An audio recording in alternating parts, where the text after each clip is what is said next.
अयोध्या के 3 श्रद्धालु सुरक्षित लौटे, 6 अभी भी नेपाल में हैं फंसे। नेपाल में हाल ही में भड़की हिंसा के चलते वहां फंसे अयोध्या के 9 श्रद्धालुओं में से 3 श्रद्धालु सुशील राजपाल, विकास गुप्ता और अनूप सिंह सुरक्षित अयोध्या लौट आए हैं।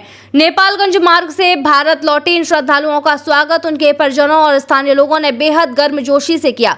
लौटने के बाद परिजनों ने प्रधानमंत्री नरेंद्र मोदी और भारत सरकार का आभार जताया। सुशील राजपाल के भाई ने कहा कि केंद्र सरकार की सक्रियता और त्वरित कार्रवाई के चलते यह संभव हो सका है। उन्होंने स्थानीय प्रशासन की भूमिका की सराहना की। वहीं अभी भी 6 श्रद्धालु नेपाल में फंसे हुए हैं। हालांकि प्रशासन ने उन्हें पूरी तरह सुरक्षित बताया है। भारत सरकार लगातार उनकी सुरक्षित वापसी के लिए प्रयासरत है। श्रद्धालुओं के लौटने पर स्थानीय लोगों ने फूल मालाओं से उनका स्वागत किया और उनके शीघ्र स्वस्थ होने की कामना की।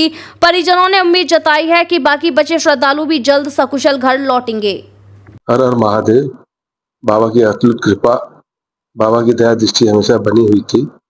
जब हम लोग यात्रा करके लौट रहे थे तो नेपाल के बॉर्डर हिल्सा पे हम लोग जब पहुंचे तो पता चला कि नेपाल की स्थिति बड़ी खराब है और आगजनी हो गई है। पूरा फूंक दिया गया, नगर निगम फूंक गया, आरटीओ ऑफिस फूंक गए, टोल प्लाजा वगैरह सब फूंक दिए गए नेपालगंज में। तो हम लोग को नेपालगंज रास्ते से जाना था तो मन में बड़ी घबराहट हो रही थी, लेकिन बाबा की कृपा से हमारे देश की सरकार मोदी जी की बड़ी अपार हम लोग के ऊपर कृपा दृष्टि बनी हुई है।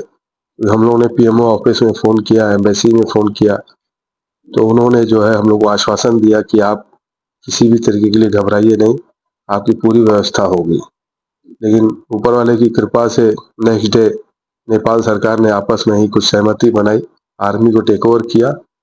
तो 11 तारीख को हम लोग का फ्लाई स्टार्ट हो गया और हम लोग पहुंचे सिमिकोट। आपने वहाँ क्या ऐसा मंजर देखा जो डरावना हुआ? कल जब हम लोग लौट रहे थे तो लोग पत्थरबाजी भी कर रहे थे, तो हम लोग को बहुत जल्दी वहां से निकलना था। तो जब हम नेपालगंज पहुंचे तो 5 बजे कर्फ्यू लग जाता है। कर्फ्यू की परिस्थिति में भक्त लोग घबराए हुए थे। जैसे तैसे करके वो वहां से निकले और ये ईश्वर की बड़ी कृपा थी कि हम लोग भक्तों को कुछ आहत नहीं हुई। लेकिन नेपाल की स्थिति नेपालगंज में ही हम लोगों ने देखा, काफी जगहों पे पूरा फूंक दिया गया था। जब इन लोग हिल्सा पहुंचे और जानकारी मिली कि नेपाल में एकदम त्रासदी मची हुई है और यात्रा में रोक दी गई है, कल के आने के लिए कोई सुविधा नहीं है, कोई साधन नहीं मिल रहा है, तो बड़ी चिंता हुई। मेरी प्रथम दृष्टि से मैंने सोचा कि मैं अपने जिला अधिकारी को इससे अवगत करा दूं, जिससे कल को कोई बात हो ये ना रहे कि आपने बताया नहीं। जिला अधिकारी ने उसको पूर्णतः संज्ञान में लिया। संज्ञान में लेने के साथ मुझसे पूरी ब्रीफिंग ली, एक एक श्रद्धालुओं का अयोध्या का नाम पूछा, सबका मोबाइल नंबर, सबका एड्रेस, उन्होंने सबको सकुशल क्षेम की जानकारी ली। मुझसे डीएम साहब लगातार वार्तालाप में थे, मिनट टू मिनट मुझसे पूछते रहते ये लोग कहाँ हैं। फोटो के द्वारा मैं उनको अपडेट भी देता रहा। जिला अधिकारी मुझसे मिनट टू मिनट थे, उन्होंने कहा कि शासन प्रशासन आपकी पूर्णतः मदद कर रहा है। और एक चीज कहूंगा मेरे मन में है मोदी जी के प्रति, वो अभिनंदन को ला सकते हैं पाकिस्तान से। ये तो भारत के और अयोध्या के श्रद्धालु हैं, इनको कैसे मोदी जी छोड़ देंगे? भले परिवार चिंतित था पर मोदी जी की जितनी सराहना की जाए वह बहुत बहुत मतलब पूरा मोहल्ला खुश था। बहुत प्यार है इनसे हमेशा मिला है और हम लोग सब चिंतित थे कि जब खबर मिली है कि ये लोग ऐसे ऐसे नेपाल में फंस गए हैं तो चिंता तो घर में, परिवार में, पूरे पड़ोस में, पूरे मोहल्लों में सबको थी। लेकिन जब ये खबर मिली कि सुशील भाई हमारे आ गए हैं तो बहुत अच्छा लगा, बहुत खुशी महसूस हुई।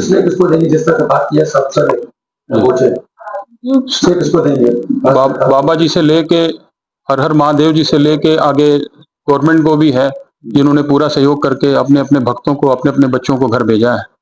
Mehta hospital and IVF centre, Krishnanagar, Mathura. निसंतान दंपतियों के लिए अब एक वरदान। अब क्षेत्र के मरीजों को सुपर स्पेशलिटी सुविधाओं के लिए दिल्ली और आगरा जाने की जरूरत नहीं है। स्त्री और प्रसूति रोग IVF सेंटर, नवजात शिशु और बाल रोग, सभी प्रकार के हड्डी और जोड़ों के ऑपरेशन, जोड़ बदलना, आर्थोस्कोपी, सारे जटिल फ्रैक्चर का उपचार अब एक ही हॉस्पिटल में उपलब्ध है। अत्याधुनिक अल्ट्रासाउंड मशीनें, लेप्रोस्कोप, इक्यूविलेटर, nebuliser, modular operation theatre, pathology lab जैसी आधुनिक सुविधाएं मेहता हॉस्पिटल में ही उपलब्ध हैं। मेहता हॉस्पिटल, कृष्णानगर, मथुरा।